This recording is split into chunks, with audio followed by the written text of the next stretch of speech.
അതുപോലെ തന്നെ അൽഹംദുലില്ലാഹ് എന്റെ അഭിമന്യ ഗുരു ആയിരക്കണക്കിന് പണ്ഡിതമുത്തുകളെ വാർത്തെടുത്ത വലിയ പണ്ഡിതന്മാരുടെ ഗുരുവാണ് ശൈഖുന മുഹീസുന്ന പൊന്മള ഉസ്താദ്. അല്ലാഹു ആഫിയത്ത് കൊടുക്കട്ടെ. അല്ലാഹ് ശൈഖുനയുടെ ബറക്കത്ത് കൊണ്ട് അഭിമന്യരായ ശൈഖുനാക്ക് നീ ആഫിയത്ത് കൊടുക്കണേ അല്ലാഹ്. ആയുസ്സിന് ബറക്കത്ത് കൊടുക്കണേ അല്ലാഹ്. പൊന്മള ഉസ്താദ് ഒരു വലിയ മഹാനായിരുന്നു, വലിയൊരു മുത്താണ്. മഹാനവറുകൾ ഞങ്ങളുടെ കരികിൽ പഠിക്കുന്ന കാലം, ഞാനൊക്കെ ചെറിയ മുത്തഅല്ലിമായി പഠിക്കുന്ന കാലം, ആ കാലത്ത് ആരാണ് സി എം വലിയുല്ലാഹ്? അഹ്ലുസുന്നയുടെ താങ്ങും തണലും, സുന്നത്ത് ജമാഅത്തിന്റെ മൽജഉം, അഭിമാനകരവും മഹത്തായ കേന്ദ്രം, ബഹുമാനപ്പെട്ടവരെ കുറിച്ച് ഞങ്ങളെ പഠിപ്പിച്ചിരുന്ന കാഴ്ചകൾ അന്ന് തൊട്ട് ഞങ്ങൾ കേൾക്കുന്ന ഒരു സംഭവമുണ്ട്. ഉസ്താദ് ഞങ്ങളെ പഠിപ്പിക്കാറുണ്ട്. എത്രമാത്രം ശൈഖുനാനെ ആദരിക്കുകയും ബഹുമാനിക്കുകയും അളമത്ത് കാണിക്കുകയും ചെയ്തൊരു മഹാനാണ് ബഹുമാനപ്പെട്ട മുഹീസുന്ന ഉസ്താദ്. അല്ലാഹു ഉസ്താദിന് ആഫിയത്ത് കൊടുക്കുമാറാവട്ടെ. ഞാൻ പറയുന്നത്, ഉസ്താദ് അവിടെ നിന്ന് ദർസിന്റെ അവസ്ഥ ആലിമ്യങ്ങൾക്കൊക്കെ അറിയാം. ഉസ്താദിന്റെ ദർസിന്റെ സ്ഥിതി എന്താ? ഗൾഫിലേക്ക് ഒരു വിസ, ഈ ചില ആളുകൾ ഈ മക്കൾ ഇങ്ങനെ പഠിക്കുന്ന നല്ല ഉഷാറായി പഠിച്ചു വരുമ്പോഴേക്കാലം ഈ ചോട്ടയോടെ എടുത്ത് ഗൾഫ് കൊണ്ടുപോകാന്ന് പറഞ്ഞ പ്രശ്നമാകൂലേ? അപ്പോൾ ആ ഗൾഫിക്ക് ഒരു വിസ കിട്ടി, ഗൾഫിക്ക് വിസ കിട്ടി അറിയാം. നല്ല പഠിച്ചിങ്ങനെ ഉഷാറായി വരുമ്പോൾ ഷെയ്ത്താൻ പഠിപ്പിക്കാൻ നല്ലൊരു വഴി എന്താ അറിയോ? ഗൾഫിലേക്ക് ഒരു വിസ കിട്ടാൻ സാധ്യത കിട്ടുന്നത്. അതോടെ ആ കുട്ടിയുടെ പഠനത്തിൽ വഴിക്കാവും. അത് കോളേജിൽ പോകേണ്ട പ്രായത്തിയാലും അങ്ങനെയാണ്. അപ്പം ഇനിയിപ്പോൾ നമ്മളൊക്കെ ഈ പ്രായത്തിൽ നിങ്ങൾക്കൊരു വിസ കിട്ടാറും ഒരു പെട്ടെന്ന് ഒന്ന് പോയോക്കിയാലോ തോന്നിപ്പോ എന്തെങ്കിലൊക്കെ പോയിട്ട് എന്നാലും തോന്നിപ്പോയി എന്താ നിങ്ങൾക്ക് പോകാത്ത ജീവിക്കാൻ വഴി ഉണ്ടാവില്ലേ? പക്ഷേ ഷെയ്ത്താൻ ഒന്ന് തോന്നിപ്പിക്കുന്നു. അദ്രമാനോട് ആ മനുഷ്യൻ ഇടക്കിടക്ക് പോകുന്നവരാണ് ഗൾഫിലേക്ക് ഇങ്ങനെ ഇടയ്ക്ക് പോകാൻ മുട്ടലാണ്. അങ്ങനെ ചില ആളുകൾക്ക്. അപ്പോ ഞാൻ പറയുന്ന ഷെയ്ഖുനയോട് ഗൾഫിലേക്ക് ഒരു വിസയുടെ ബക്കറ്റ് ഇട്ട് വന്നാൽ നല്ല പൈസ കൊടുക്കിട്ടാ എല്ലാവരും ഉണ്ടെങ്കിൽ നല്ല പൈസ കൊടുത്താൽ അപ്പോൾ 1 ലക്ഷം വെച്ച് കൊടുത്താൽ ഇൻഷാ അല്ലാഹ്. നമ്മുടെ ഈ സ്ഥാപനം ഒരുപാട് മക്കളെ പല മേഖലയിൽ കൊണ്ടിരിച്ചു. അപ്പോൾ എനിക്കിങ്ങനെ പാകിസ്ഥാൻ കാണിച്ചു തന്നു. ഈ ഏതോ ഒരു സംസ്ഥാനത്തതാ 10-300ഓളം കുട്ടികൾ, ഞാൻ 10-300ഓളം കുട്ടികൾ അവിടെ എവിടെ നരങ്ങൾ. ഞാനിങ്ങനെ അള്ളാഹു ഉസ്താദിനും അതുപോലെ മറ്റു ഉസ്താദ്മാർക്കൊക്കെ അള്ളാഹു ബർക്കത്ത് കൊടുക്കട്ടെ, അള്ളാഹു ബർക്കത്ത് കൊടുക്കട്ടെ. നല്ലോണം ഉള്ളതല്ല പൈസ. അപ്പോൾ ഞാൻ പറയുന്നത്, ബഹുമാനപ്പെട്ട ശൈഖുനാക്ക് പൊന്മള ഉസ്താദിന് ഗൾഫിലേക്ക് ഒരു വിസയുടെ ചിന്ത വന്നപ്പോൾ നേരെ അവിടെ പലതും മുഷാവറ ചെയ്യാൻ വന്നിരുന്നതാണ് ഈ ചാരത്തേക്ക്. അങ്ങനെ ഇവിടെ വന്നു. ശൈഖുനയോട് അടുത്തെത്തിയിട്ടുള്ള മുഷാവറ നടത്താൻ ചോദിക്കാനൊന്നും പോയിട്ടില്ല.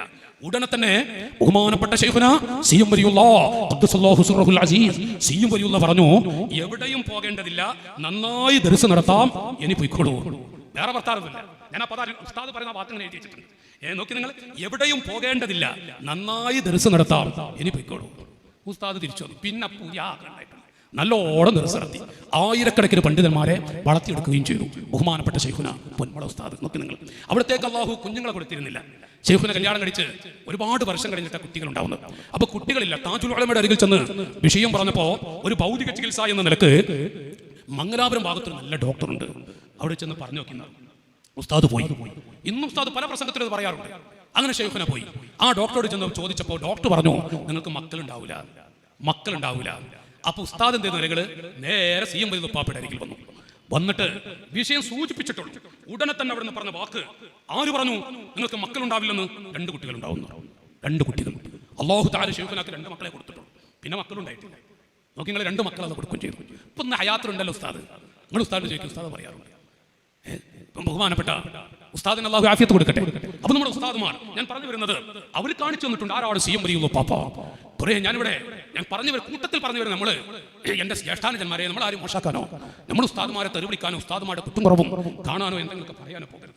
അവർ പറയുന്നത് അവർ ജീവിതത്തിൽ കണ്ട കാഴ്ചകൾ ഏതെങ്കിലും ക്ലിപ്പുകളും മറ്റുമൊക്കെ വെച്ച് സംസാരിക്കുമ്പോൾ നമ്മുടെ ജീവിതം ഒന്ന് സൂക്ഷിക്കേണ്ടതുണ്ട്. ഞാനിവിടെ എൻ്റെ ജ്യേഷ്ഠാനുജന്മാരെ വേദനിപ്പിക്കുന്ന ഒരു പദവും ഞാൻ പറയുന്നില്ല. ഞാനിവിടെ പറഞ്ഞു വരുന്നത് ബഹുമാനപ്പെട്ട ശൈഖുന പൊന്മള ഉസ്താദ്, അതുപോലെ അഹ്ലുസുന്നയുടെ അഭിമാനമായ ബഹുമാനപ്പെട്ട പേരോട് ഉസ്താദ്, അല്ലാഹു ഉസ്താദിന് ആഫിയത്ത് കൊടുക്കട്ടെ. പേരോട് ഉസ്താദിന് അല്ലാഹു ബറക്കത്ത് കൊടുക്കട്ടെ. ഉസ്താദിനൊക്കെ ഇപ്പോൾ സി എം ഉപ്പാപ്പയോട് അല്ലെങ്കിൽ സുന്നത്ത് ജമാഅത്തിനോടൊക്കെ അങ്ങനെ ഉണ്ടല്ലോ ഒരു തോന്നിപ്പിക്കുന്നത്. വേറെ അൽ ഫിത്നത്തു അശദ്ദു മിനൽ ഖത്ൽ എന്നൊക്കെ മഹാന്മാരൊക്കെ പഠിപ്പിക്കുന്നില്ല. വല്ലാത്തൊരു വിഷയമാണല്ല. ഇവിടെ തന്നെ വന്നിട്ടോ അത് വേറെ സ്ഥലത്ത് വെച്ചപ്പോൾ ഈ അടുത്ത് പേരോട് ഉസ്താദ് പറഞ്ഞ ഒരു പ്രസംഗം ഞാൻ കേട്ടു. നിങ്ങൾക്ക് ഉസ്താദ് പറയാം, ഉസ്താദ് പഠിക്കുന്ന കാലത്ത് ശൈഖുനാന്റെ അരികിൽ വന്നു. ഒരു ചെറിയ വിട്ടുപോകാത്ത ചെറിയ രോഗമുണ്ട്. ആ രോഗം അത് വേണ്ട എന്ന് ഉസ്താദിനോട് പറഞ്ഞിട്ട് പിന്നെ ഇന്ന് വരെ പേരോട് ഉസ്താദ് ആ രോഗം ഉണ്ടായിട്ടില്ല. ഉസ്താദ് ഇപ്പം അടുത്ത് പ്രസംഗം ചെയ്തു. പേരോട് ഉസ്താദിന് അല്ലാഹു ബർക്കത്ത് കൊടുക്കട്ടെ. അവർക്ക് വലിയ മഹാന്മാരാണ്. ഞാനൊക്കെ പഠിക്കുന്ന കാലത്ത് പൊന്നുസ്താദിന്റെ അരികിൽ ശൈഖുനാന്റെ അരികിൽ സിറാജുൽ ഹുദ എന്ന വലിയ ബറക്കത്തുള്ള സ്ഥാപനത്തിന്റെ കീഴിലായി നാദാപുരത്ത് ഞാൻ പഠിക്കുന്ന കാലം തൊട്ട് അന്നു മുതൽ പേരോട് ഉസ്താദിനെ അറിയുന്നവരും പഠിക്കുന്നതും ജീവിതം കാണുന്നവരാണ് ഞങ്ങൾക്ക്. ഞാൻ പഠിക്കുന്ന കാലം തൊട്ട് അവിടുത്തെ ജീവിതം ഈ കാലം വരെ ഞാൻ ദർസ് തുടങ്ങിയിട്ട് 10-32 കൊല്ലം കഴിഞ്ഞു. അപ്പൊ അതിന് മുമ്പ് ഞാൻ ഉസ്താദിന്റെ ഒക്കെ ജീവിതം ഞാനിത് പറയുന്നത് എന്റെ അനുജന്മാർക്ക് നമ്മുടെ ഉസ്താദുമാർ ദീനിന്റെ ഖാദിമീങ്ങളാണ്.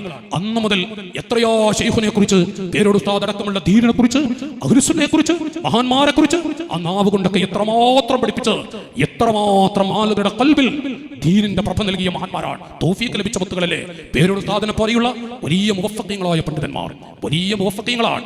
അവര് നമുക്ക് ചിലത് പഠിപ്പിച്ചു തരുമ്പോൾ ചില ഭാഗങ്ങൾ സാഹചര്യങ്ങൾ എന്ന് പറഞ്ഞാൽ നമുക്ക് ചില തെറ്റിദ്ധാരണാജനകമായ രംഗങ്ങൾ കാണുമ്പോൾ അവർ നമുക്ക് ചിലത് ഉണർത്തി തരികയാണ്, ചിലത് കാണിച്ചു തരികയാണ്. പക്ഷേ അവർ വല്ലാതെ മഹബത്ത് വെക്കുന്നവരാണ്, ആദരിക്കുന്നവരാണ്. അവർ നമുക്ക് പലതും പഠിപ്പിച്ചു തന്നവരുമാണ്. ഞാൻ അതിനു വേണ്ടിയാണ് പറഞ്ഞു വന്നത് മാത്രം. ഞാൻ പറഞ്ഞു വരുന്നത് ബഹുമാനപ്പെട്ട പൊന്മള ഉസ്താദ്, പേരോട് ഉസ്താദിൻ അടക്കമുള്ള മഹാന്മാർ പഠിപ്പിച്ച കഥകൾ. അതുപോലെ മഹാനായ ശൈഖുനാ താജുൽ ഉലമാ ഖദ്ദസല്ലാഹു സിർറഹുൽ അസീസ്, താജുൽ ഉലമാ ആരാണ് സഹോദരങ്ങളെ? 10 വാള്യമുള്ള തുഹഫ എന്ന ഗ്രന്ഥം ചോദിക്കും നിങ്ങൾ ഉസ്താദുമാരോട്. അതൊരു 10 പേജ് നമുക്ക് കണ്ടു വായിക്കാൻ കഴിഞ്ഞാൽ ഒരു വലിയ പണ്ഡിതൻ എന്ന് പറയാം, ഒരു വലിയ പണ്ഡിതനാണ്. എന്നാൽ ആ 10 വാള്യമുള്ള ഗ്രന്ഥം കാണാതെ ദർസ് നടത്തിയിരുന്ന, നീണ്ട 50 കൊല്ലത്തോളം കാണാതെ ദർസ് നടത്തിയിരുന്ന മലയാള മണ്ണിലൊരു മുത്താണ് മുത്തുനബി സല്ലല്ലാഹു അലൈഹി വസല്ലം തങ്ങളുടെ പേരക്കിടാങ്ങളിൽ മുവഫഖ് കൂടിയായ ശൈഖുനാ താജുൽ ഉലമാ.